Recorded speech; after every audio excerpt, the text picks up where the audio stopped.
The Sochi summit that took place at the end of January was designed to underline the successful achievements of Russia's involvement in Syria and to consolidate the partnership among Russia, Turkey, and Iran. However, the summit revealed the limitations of Russia's Syria policy instead of Moscow's growing influence across the Middle East. The Russian propaganda machine painted a rosy picture by emphasizing that more than 1,500 Syrians participated in the summit to rebuild their country. However, these efforts couldn't conceal that the Syrian Kurds, outraged by Turkey's Afrin operation, boycotted the meeting.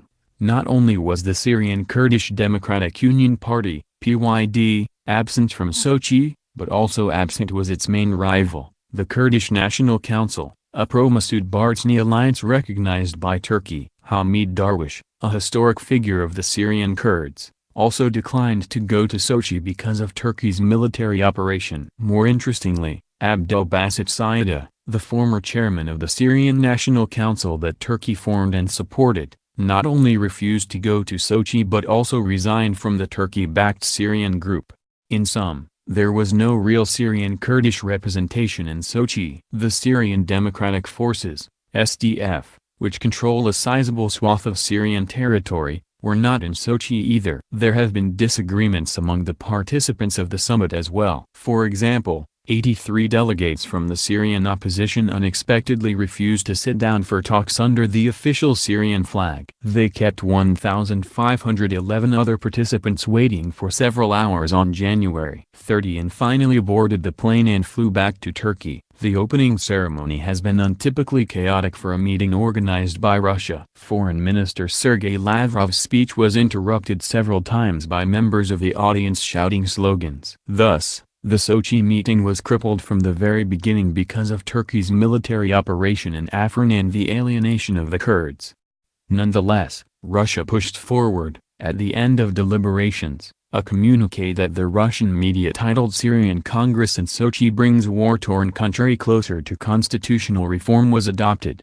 Russian President Vladimir Putin had a telephone conversation with the President of the Republic of Turkey, Recep Tayyip Erdogan. The leaders stressed the importance of implementing the reached agreements aimed at the effective promotion of the Syrian political settlement process on the basis of UN Security Council Resolution 2254. Putin and Erdogan also discussed Russia-Turkey coordination to ensure stable operation of de-escalation zones in Syria and interaction in the Astana format, reported Sputnik News.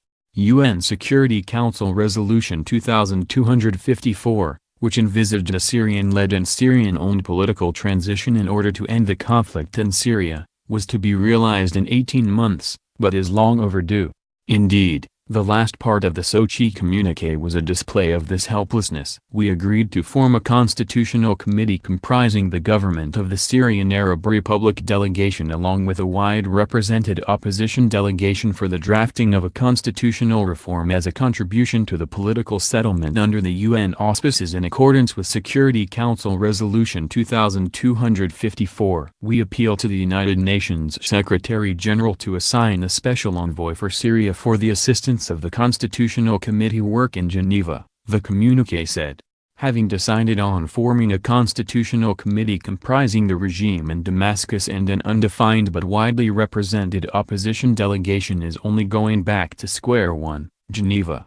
Paradoxically, the Sochi summit also revealed the impotence of Russia as the main arbiter of the Syrian conflict. The Turco-Russian alliance that led the Astana process did not complement Geneva but in a way was aimed to replace it. With a Russia that has become a formidable rival to the United States in the Syrian theater, with a Turkey outraged by Washington support for the adversarial Syrian Kurdish People's Protection Units, YPG, and with Iran seen as a hostile element by the Donald Trump administration, Geneva is becoming increasingly irrelevant to resolving the Syrian conflict.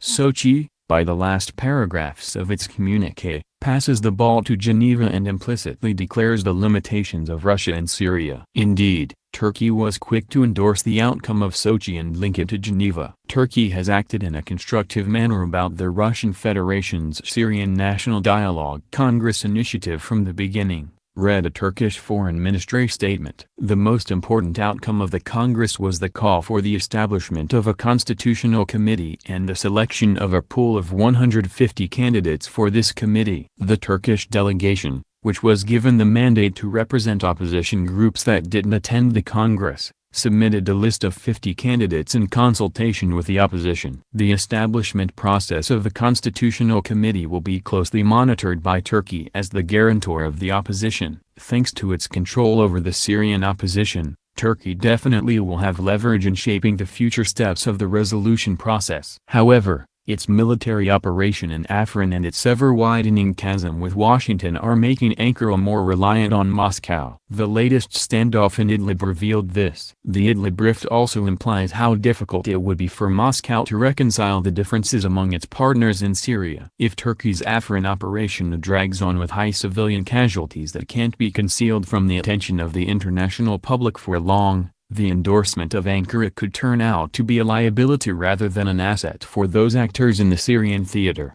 Moreover, if Turkey doesn't or can't deliver the Syrian opposition in Idlib to its detractors, freewheeling in Afrin could be jeopardized. We continue to monitor the developments in northern Syria, which are a matter of grave concern, said Maria Zakharova, spokeswoman of the Russian Foreign Ministry, in an apparent change of tone that might be an indication of Russia's position shift. Putin is getting ready for March elections, and Erdogan could call for early elections this coming summer. The partnership between the two men and the seemingly converging interests of the two countries constitute a strong connection to the domestic political calculations of both strong men.